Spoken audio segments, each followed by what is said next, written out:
Hi, I'm Wright Pearson, and I started my passion for cars when I opened a body shop in 1980, and we ran it for 9 years, and we restored many cars and a lot of race cars, and we did a lot of different paint. This is my wife, Midge Pearson, who also helps me chasing a lot of the old cars and helps me buy and sell and collect a lot of cars. What I do for a living is go to auctions and chase cars. I try buying them. If I want to make sure that I can flip them and make sure that we can earn a profit. I do that roughly 4 to 5 days a week. Some of the auctions where I go to take up to 12 hours a day, and the only time I'd overpay for a car is something that either me or my wife Midge really wanted for our own collection, which we've done that in the past. We've definitely overpaid because we just had to have the car and we loved the car for ourselves. Some of the cars in the past we moved, there have been some very rare. We had a 69 Roadrunner Hemi, which was really nice. We've had some nice 32 and 34 Fords. Had almost every Camaro that you can imagine, and now we're really passionate about the big winged Mopars in the 1960s. We really think those are the most appreciating market, and especially across seas. We've been to almost all the auctions throughout the East Coast and a lot of the shows, and we see the market ups and downs. It was definitely bad from 2007. It's really starting to move right now. We see the trends are changing drastically.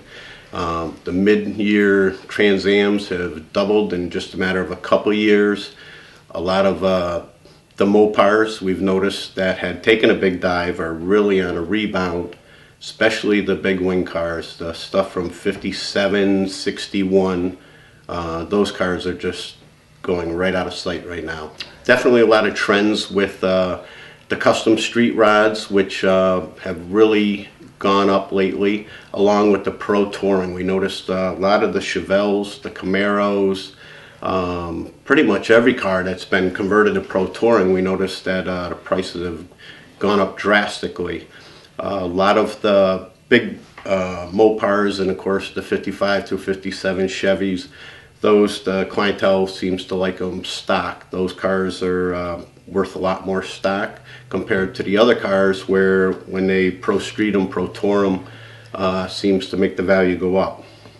I've been doing this since the summer of 1980. My summer job was working at a body shop, and the first car they gave me was actually a 57 T-Bird that had been imported back from Germany, and I hadn't even really seen one before, and they told me I had to go put it back together after I came out of the spray booth.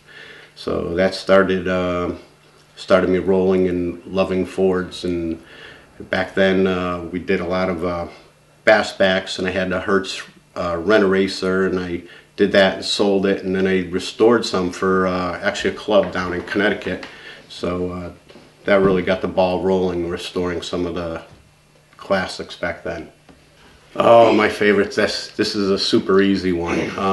Definitely a Superbird. I love the Superbird and the 34 Ford. I do have a 34 Ford, which we just purchased because I had sold one and really regretted selling it. So now we have a beautiful 5-window coupe done up exactly the way I would have done it if I owned it. And both my wife and I fell in love with it in Daytona this year, and we couldn't wait to get it home. So now, as far as the only one I really love that I'd like to get is a real nice Superbird. The collection that we have right now ranges from, it's very diverse. We have, because I was into racing for so long, we actually have about 3 antique race cars that are really cool. We have, the oldest car we have in our collection is 1930 Model A with a 392 Hemi supercharged in it. We have a 32 Plymouth Roadster with the rumble seat that we purchased from a gentleman. He was about 82 years old. He had owned it for over 45 years, and it what I really liked about it, it was inspired by LeBaron Company and Ray Dietrich. You could just look at the car and knew they had some influence on this design. It's not worth as much as the 32 Fords by a lot, but it's just a tremendous car. We have, going up from the 30, we have a 33 Plymouth 5-window coupe with a 392 Hemi with a blower in it. That is another car that we really had passion for. Had it all, we've just about finished the car. We definitely own it for more than what it's worth, but then again, that's a car that we loved and we know that we'll own it for enough money. We have a 34 Ford 5-window coupe that we really love. That's not for sale at any time. We have 55 Bel Air convertible. That's a very pretty car. That'll probably be going to the auction soon. We have a 67 GTO convertible 4-speed. That's a very nice car. My children have a little different taste than me. They always like Back to the Future and a DeLorean, so we bought a DeLorean, which will be one of theirs someday. We have a Indy Pace car, 1996 Viper GT supercharged with over 800 horsepower that my wife Midge says it's absolutely her favorite, and if I did sell it, I probably would end up in divorce court. So that car is definitely not for sale because I can't afford a divorce and I don't want to get her mad at me. And we have like I said, diverse. My kids also like the little diesel Volkswagen pickups from 1980. So we have a little Volkswagen pickup that's a diesel. That's a pretty cute little truck that actually they've been helping me work on, and they seem to have quite a bit of passion for that too. So we have an 81 Trans Am, all original Smoking the Bandit car with the turbo, which was rare, and the car's never been painted on, original stickers. I think that car is a very nice car. We have 65 Fury Sport convertible with the 383 and a 4-speed. It's just a driver. That car is very nice. We have a 68 Camaro that's basically a one-owner car from South Carolina. We just had it painted. We just picked it up actually yesterday. It's a 350 SS Le Mans Blue, which is a very nice car. And like I said, the mother bought the car, ordered it brand new, all her special way. And part of the deal was if her son got good grades in school, he could buy it at 16, and he kept it all the way to his 48 years old, and we purchased that car, and reminded me of my first car because I had the same Camaro when I was in high school. So we just bought that car, and that's a really nice car too.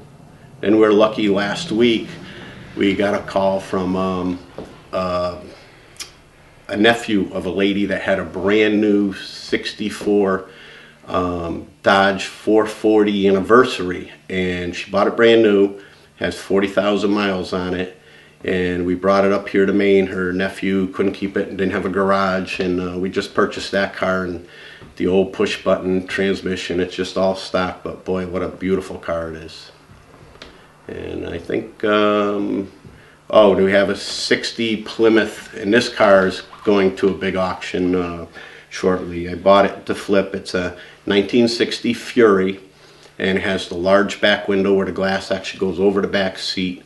The car is just a 383 stock, red and white, and it's right now it's getting all cleaned up, and that car will be hopefully going to an auction in April 24th, I believe. And I believe that car will be heavily chased by people out of the country. Those cars are definitely 90% of them you see go across seas. I want to introduce you to my wife Midge, and everybody in this business knows that if you're out on the road, you really need somebody that understands and supports, and I have a great wife that is passionate about cars, sometimes even more than I am, and she really knows her cars. This is my wife Midge. It's fun going all over the place looking at different vehicles, and it's certainly spur of the moment. Gotta go, gotta look at it right now to make sure you get the right prices for vehicles. And my husband is certainly most knowledgeable, and it's fun to learn from him. And we like to travel together, so it makes it a good team. I try to help him as much as I can. If he can't go see a vehicle or there's 2 vehicles to go look at, he's in one place and sometimes I go to the other. I'm certainly on the phone with him asking him questions, but it's a lot of travel, a lot of time, a lot of commitment, but I know that I'm in good hands because he knows the business. And that happened to us less than a month ago. I got a call on a car in Beverly, Massachusetts, and I had to go.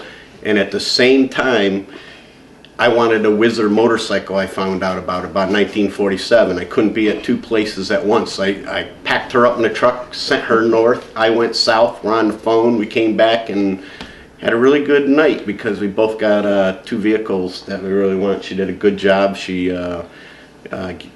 picked up a nice little Whizzer motorcycle, and we're happy with that. Yeah, that was fun.